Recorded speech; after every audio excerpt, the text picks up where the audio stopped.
from what I understood, I have to be pretty quick. This wasn't meant a presentation to be done within time frame I have. But again, my name is Stefanie Dinklage. I'm working presently at Alexion Pharma, and Mark gave me the opportunity to speak a little bit about myself, my philosophy and psychology of credit risk management, as well as the organization, the governance of credit department, and I call it emotional relationship with our customers, internal and external. Just a quick, I will just make this very quick. This is my, I call it my roadmap, how I started. I was born in Eastern Europe, in Romania.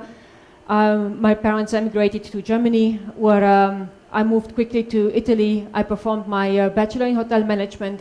I have two wonderful daughters that accompanied me later, years later to the Netherlands, where I worked for an American company in credit management, where they hired me actually because of my language background and finance. But I realized pretty soon that it wasn't enough. So what I've done is I followed a study in in the UK in finance and accounting. And when one path ends, I started a new one, which was actually one of my hobbies at that time. I really loved teaching. So I did my bachelor in teaching science and languages, where I was working for a college in hotel management in the Netherlands, chasing actually behind students in the age of 16 and 24, which is a very big challenge to having them in your classroom, especially when they are when it's mandatory for them from the Ministry of Education to be there. So dealing with them, I realized that I needed some psychological skills, where I brought me to make my master in the psychology in the USA. That actually later on, after 6 years being a teacher, I moved to Switzerland, where I was working for Bombardier, and now I'm working for Alexion Pharma, also credit management. Just a quick thing for myself. I am a co-founder of a charter school in the Netherlands. Children in the age between, we start actually at 5 years up to 18. It's as I said, a charter school, and it's called IBBO, which actually means in the Netherlands, in Dutch, I am conscious. And I'm also a member of the APA. My philosophy of credit risk department. What is actually philosophy? I would just start this way. And I mean philosophy, if you look it on the internet, in Wikipedia or whatever, it's really Greek, comes from Greek, and it means love and wisdom, which I translate into the fundamental nature of knowledge and meaning of life, where it's a set of ideas how to do things in life and how to perceive them. So what is philosophy in credit management in my vision? This is, in ancient times, so we were giving credit only to people we trust, only to people we knew, to acquaintances. Do we do this today? I don't know. Do we know our customers? And this is why I'm asking myself, we have internal and external customers, as we all know. And my question will be later on to ask you, what defines a customer?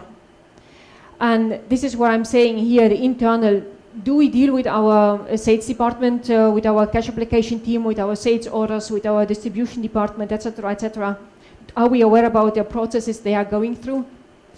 And the same is for our external customers, where I'm asking myself, do we know the structure of their organization, the drivers of success or failure that eventually can translate in our failure or success? So this is why I put here the sentence from Pablo Picasso, where I say the meaning of life is to find your gift, and the purpose of life is to give it away. How is this translated in knowing customers? We will get there soon. So I would say in the credit department, contributing to companies' values and ways of working, am I and my co-workers aligned in the meaning of our approach towards our customers? Do I know what the strategy of the company is? And am I acting this way? And this brings me now to psychology, where I just ask myself, what does psychology exactly mean?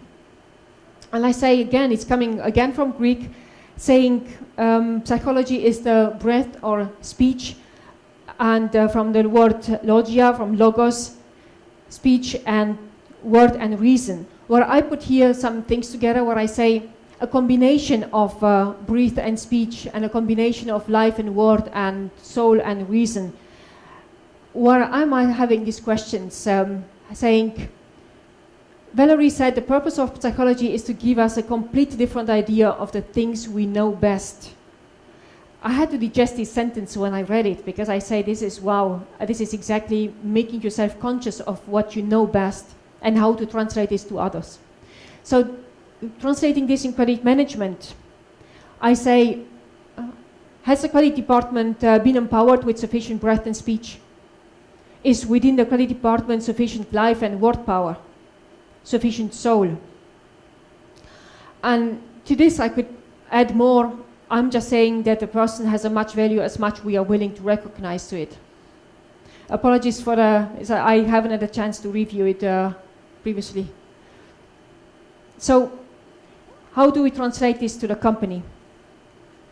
I would like to skip this one for a matter of time. I had here actually a question where you would consider subordinate credit management.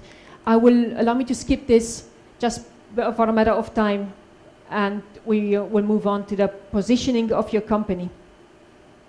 What do I mean with positioning of the company?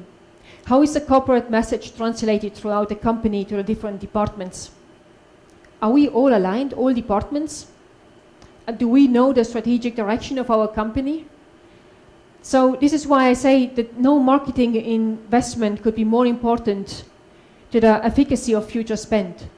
I say then positioning, to know exactly what am I doing, for whom am I doing, and why am I doing it. And this is why I say that positioning means the art and science of meaningfully differentiating your company in the market landscape. And positioning doesn't really mean branding, because positioning is a strategy, the concrete and rational. And the branding, it's actually emotional. It's the expression of company strategy in words. Having said this, have you already defined the positioning of your company? I have here 4 steps that could be maybe an idea to follow them, or just say understanding the company from the inside out, its DNA, or the capability to consciously articulate what a company does and why it matters. As well, alignment with the rest of the leadership on a mutual understanding, as well as the message that is brought to the whole company.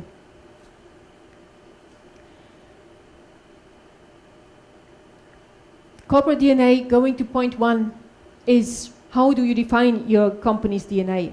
Say there are 3 kinds of companies out there, from my knowledge, but you may correct me if I'm wrong. Each company possesses 2 distinct components. I'm going pretty quick, so I got a sign that I have another 5 minutes. So 3 models which are really concentrating on customers, product, concept. How do I define my DNA? How do I reveal it? So there are 5 lenses through whom I can check it. It's core, category, community, competition, context, and of course, language.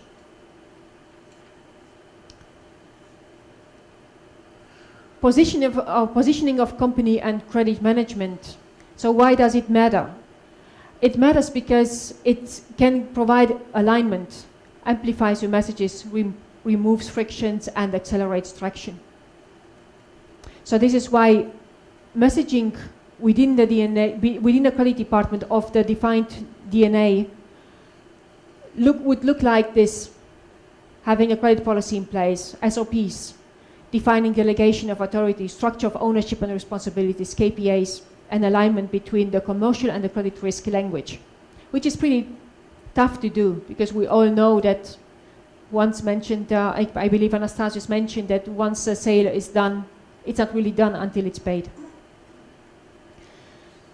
This is why I say this positioning of your company brings alignment and lean management. I go quickly through the credit management and close in O2C, and I will show you, probably you have not seen this the first time. I'll just quickly go through and say, you see credit department is pretty much all over the place in the O2C cycle. I, from my perspective, think that we should split it in 2 and maybe having concentrate on the O2I process and also the ITC process to define really what is credit management and where can credit management drive the O2C cycle. I will skip this one as well and move on to, while working in credit department, this is one of the trickiest parts where I just ask myself, what do you see, think, say, and do? Are we really acknowledging barriers and blind spots and when we are acting within credit department? If I see something, and I could go very thoroughly to this and say, if I see a customer, let's say I'm visiting him, what am I seeing?